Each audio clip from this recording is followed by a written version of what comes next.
Alright y'all, so the Pixel Watch first generation just hit 15%. And we're going to go ahead and drop it on the charger. Let me verify, then we'll drop it on, and I'll have the numbers thrown up in post. Y'all know how we do, so y'all can see right here.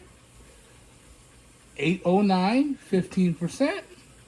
And let's drop it on the charger. Let's do this.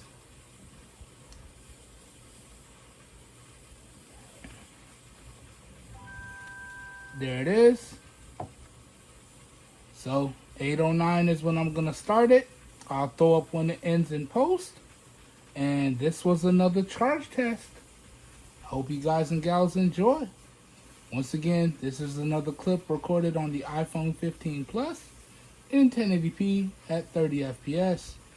Alright, honestly, I'm really enjoying the battery life on the first generation Pixel Watch. Even with always on display turned on, it's giving me more than what I need. But we'll cover that in more detail in future videos. Have a good one, everyone. I'll catch you guys and gals in the next one. Peace.